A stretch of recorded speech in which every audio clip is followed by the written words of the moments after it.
Dear students, Basic Sciences Standard 7 Unit 6 Heat in Everyday Life. വലിയ important ആയ കാര്യങ്ങളാണ് പറയുന്നത്, ശ്രദ്ധിക്കുക കേട്ടോ. ഹീറ്റ് നമുക്കറിയാം, ഹീറ്റ് മലയാളത്തിൽ താപം, ചൂട് എന്നൊക്കെ പറയും. അത് നമ്മുടെ നിത്യജീവിതത്തിൽ എന്തെല്ലാം കാര്യങ്ങൾക്ക് ഉപയോഗിക്കുന്നു എന്നതാണ് നമ്മളിതിൽ പഠിക്കുന്നത്.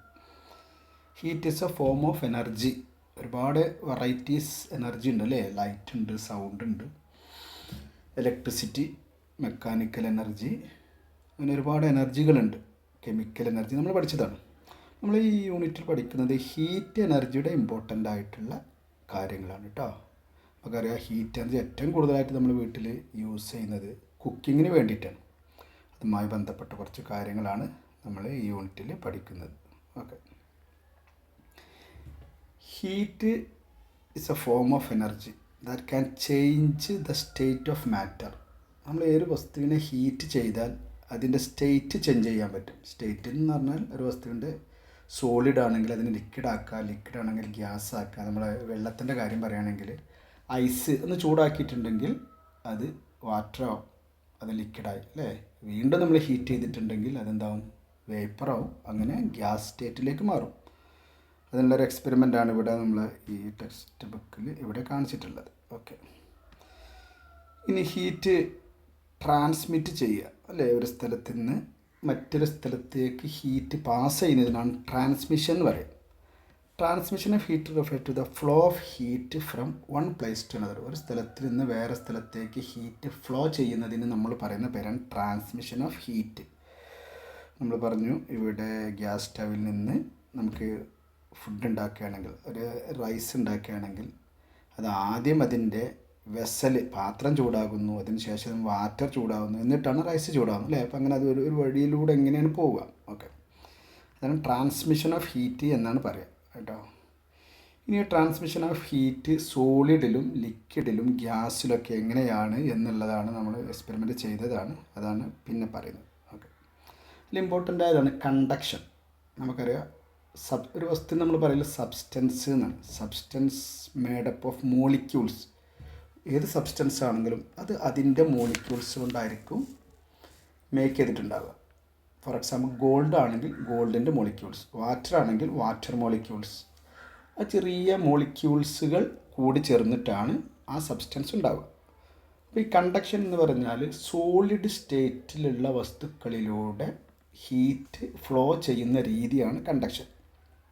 നമ്മൾ വീട്ടിൽ ഫുഡ് ഉണ്ടാക്കുകയാണ്. ഫുഡ് നമ്മൾ അലൂമിനിയം പാത്രം യൂസ് ചെയ്യും, അയൺ പാത്രങ്ങൾ യൂസ് ചെയ്യും, കോപ്പർ അല്ലെങ്കിൽ ചെമ്പിൻ്റെ പാത്രങ്ങളൊക്കെ യൂസ് ചെയ്യും. അതൊക്കെ സോളിഡാണ്. ഈ രീതിയിൽ സോളിഡിലൂടെ ഹീറ്റ് നമുക്കറിയാം, ഒരു സ്ഥലത്ത് ചൂടാക്കിയാൽ ആ ചൂട് എല്ലാ ഭാഗത്തേക്കും ഇങ്ങനെ എന്ത് ചെയ്യും, മൂവ് ചെയ്യും. ഇവിടെ ശ്രദ്ധിക്കേണ്ട കാര്യം, ഇവിടെ ഈ മോളിക്യൂൾസ് മൂവ് ചെയ്യില്ല. മീൻസ് ഒരു പാത്രമാണെങ്കിൽ, നമ്മളൊരു സ്റ്റീലിൻ്റെ പാത്രമാണെങ്കിൽ ആ സ്റ്റീലിൻ്റെ ഒരു മോളിക്യൂള് ഹീറ്റായിട്ട് ആ ഹീറ്റ് തൊട്ടടുത്തുള്ള മോളിക്യൂളിൽ ട്രാൻസ്ഫർ ചെയ്യും. അങ്ങനെ ഹീറ്റ് ട്രാൻസ്ഫർ ചെയ്യുന്ന രീതിയാണ് കണ്ടക്ഷൻ കേട്ടോ. ഓക്കെ. രണ്ട് ടൈപ്പ് കണ്ടക്ടർ ഉണ്ട്. ഗുഡ് കണ്ടക്ടർ ഉണ്ട്, പുവർ കണ്ടക്ടർ ഉണ്ട്.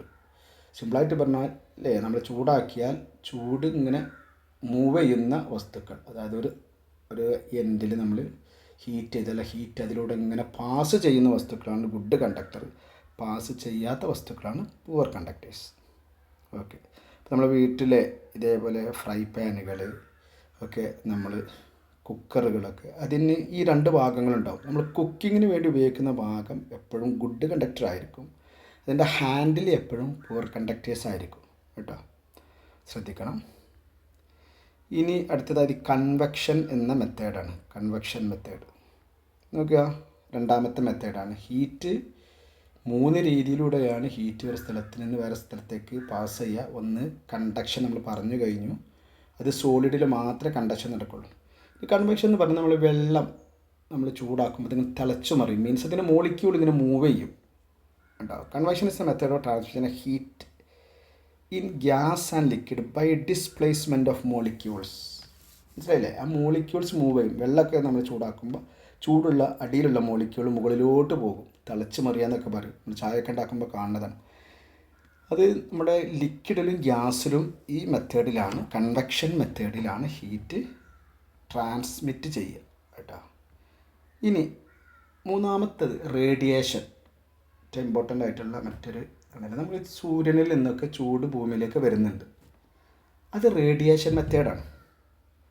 കാരണം ഒരുപാട് ദൂരെ നിന്നും ഒരു എയറോ ഇല്ലാത്ത നമുക്ക് എന്താ പറയുക, ഒരുപാട് ശൂന്യാകാശം ഉണ്ടല്ലേ, വാക്വം സ്പേസിലൂടെ ഒക്കെ മൂവ് ചെയ്യാൻ പറ്റുന്ന ഒരു ഹീറ്റ് ട്രാൻസ്മിഷൻ മെത്തേഡാണ് റേഡിയേഷൻ. റേഡിയേഷന് നോ മീഡിയം ഈസ് റിക്വയർഡ്. ഒരു മീഡിയം ഇല്ലാതെ, ഒരു വസ്തു ഇല്ലാതെ, മീഡിയം എന്ന് പറഞ്ഞാൽ ഇടയിലൊരു വസ്തു ഇല്ലാതെ മൂവ് ചെയ്യാൻ പറ്റുന്ന, പാസ് ചെയ്യാൻ പറ്റുന്ന, ഫ്ലോ ചെയ്യാൻ പറ്റുന്ന ഒരു മെത്തേഡാണ് ഹീറ്റ് ട്രാൻസ്മിഷൻ മെത്തേഡാണ് റേഡിയേഷൻ. ഇപ്പോൾ നമ്മൾ പഠിച്ചിട്ടുള്ളത് 3 ടൈപ്പ് ഹീറ്റ് ട്രാൻസ്മിഷൻ മെത്തേഡാണ്: കണ്ടക്ഷൻ, കൺവെക്ഷൻ, റേഡിയേഷൻ. ഇതിൽ കണ്ടക്ഷൻ മെത്തേഡിൽ സോളിഡ് വസ്തുക്കളിൽ മാത്രമാണ് ഈ കണ്ടക്ഷൻ പ്രോസസ്സ്. ഓക്കെ, നമ്മുടെ ലിക്വിഡ് അതേപോലെ ഗ്യാസ് വസ്തുക്കളിലൊക്കെ കൺവെക്ഷനാണ്. റേഡിയേഷൻ എന്ന് പറഞ്ഞാൽ മറ്റൊരു മെത്തേഡാണ്. അതായത് വാക്വം വഴിയൊക്കെ നമുക്ക് സൂര്യന് ചൂട് കിട്ടുന്നത്, അതേപോലെ ഒരു ബൾബിൻ്റെ താഴോട്ട് വരുന്ന ചൂടൊക്കെ റേഡിയേഷനാണ് പറയുന്നത് കേട്ടോ. ഓക്കെ, അപ്പോൾ അതുപോലെ ഐസ് ബോക്സൊക്കെ ഉണ്ടാക്കാൻ പറ്റും. ഐസ് ബോക്സിലൊക്കെ പൂർ കണ്ടക്ടർ യൂസ് ചെയ്തിട്ട് നമുക്ക് ബോക്സിലുണ്ടാക്കാൻ പറ്റുന്നതിനെ കുറിച്ചാണ് പറയുന്നത്. ഓക്കെ,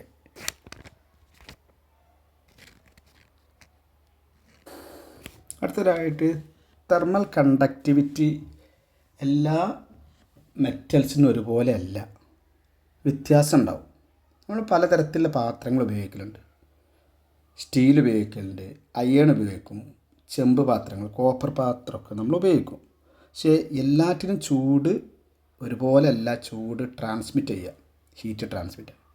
ഏറ്റവും നല്ല ഹീറ്റ് ട്രാൻസ്മിറ്റ് ചെയ്യുന്ന മെറ്റൽ സിൽവറാണ്. അതിനുശേഷം കോപ്പർ, അതിനുശേഷം ഗോൾഡ്.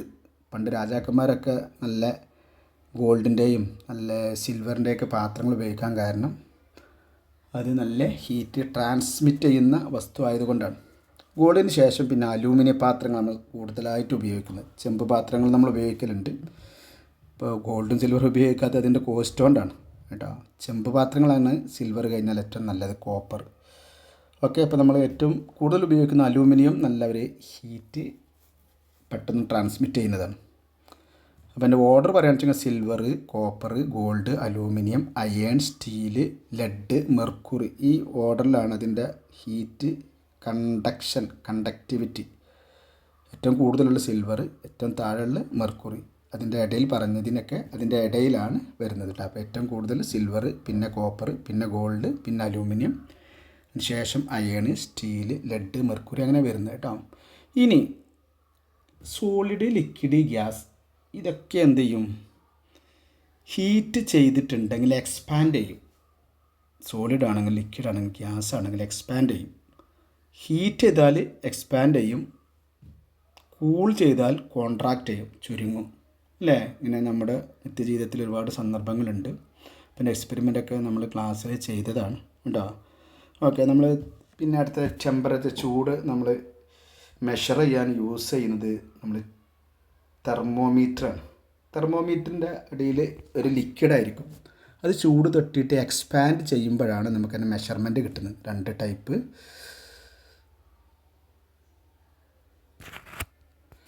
2 ടൈപ്പ് തെർമോമീറ്റർ ഉണ്ട്. ക്ലിനിക്കലും ഉണ്ട്, ലബോറട്ടറി തെർമോമീറ്റർ ഉണ്ട് അല്ലേ? ഓക്കെ, ഈ ടെമ്പറേച്ചർ മെഷർ ചെയ്യുന്നതിന് നമുക്ക് 3 യൂണിറ്റ് നമ്മൾ സാധാരണ ഉപയോഗിക്കുന്നത്. സാധാരണ നമ്മൾ പറയുന്ന ഡിഗ്രി സെൽഷ്യസ്, പിന്നെ ഫാരൻഹീറ്റ് സ്കെയിലുണ്ട്, കെൽവിൻ സ്കെയിലുണ്ട് അല്ലേ? ഓക്കെ, 3 സ്കെയിലുകളിലാണ് നമ്മൾ ചെയ്യുന്നത്. ഓക്കെ, പിന്നെ നമ്മൾ പഠിച്ചിട്ടുള്ളത് ഇമ്പോർട്ടൻ്റ് ആയിട്ടുള്ള അതിലുള്ള സീ ബ്രീസും ലാൻഡ് ബ്രീസുമാണ്. ഈ കൺവെക്ഷൻ, അതായത് എയർ ഹീറ്റായിട്ട് എക്സ്പാൻഡ് ചെയ്യും, റൈസ് ചെയ്യും. അപ്പോൾ നമുക്കറിയാം ലാൻഡ് ഫാസ്റ്റ്ലി ഹീറ്റാവും, ഫാസ്റ്റ്ലി കൂളാവും അല്ലേ? വാട്ടർ ഫാസ്റ്റ്ലി കൂളാവില്ല, അതേപോലെ ഫാസ്റ്റ്ലി ഹീറ്റാവില്ല അല്ലേ?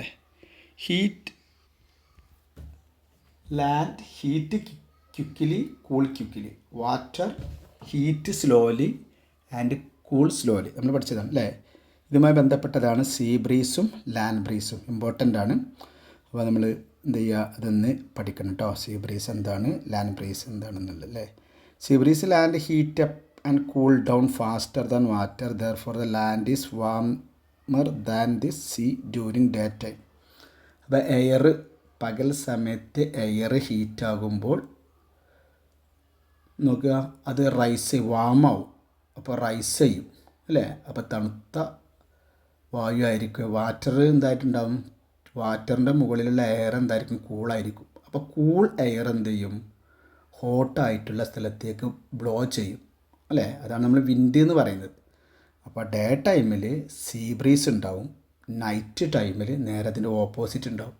കാരണം നമ്മുടെ ലാൻഡ് കൂളായിട്ടുണ്ടാവും. വാറ്ററിൻ്റെ മുകളിലുള്ള എയർ ഇങ്ങനെ വാറ്റർ ചെറുതായിട്ട് ഹീറ്റുള്ളതുകൊണ്ട് അതിൻ്റെ മുകളിലുള്ള എയർ ഇങ്ങനെ ഹീറ്റായിട്ടുണ്ടാവും.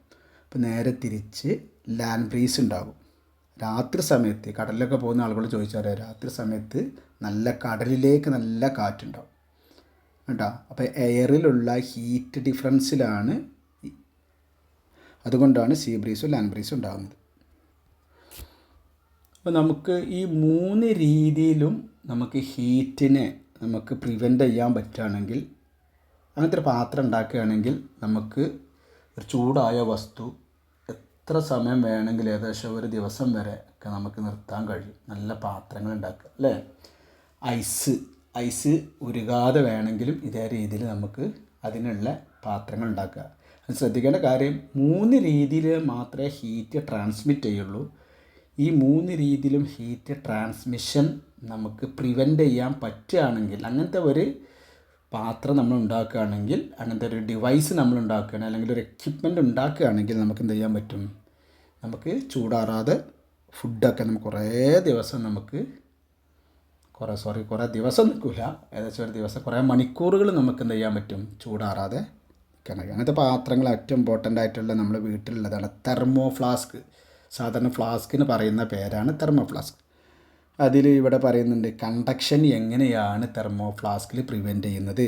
കണ്ടക്ഷൻ പ്രിവെൻറ്റ് ചെയ്യാൻ ഒറ്റ മെത്തേഡുള്ളൂ, പൂർ കണ്ടക്ടർ യൂസ് ചെയ്താൽ മതി. ഗ്ലാസ്സോ അല്ലെങ്കിൽ തെർമോക്കോളോ അല്ലെങ്കിൽ വുഡൊക്കെ യൂസ് ചെയ്യുക.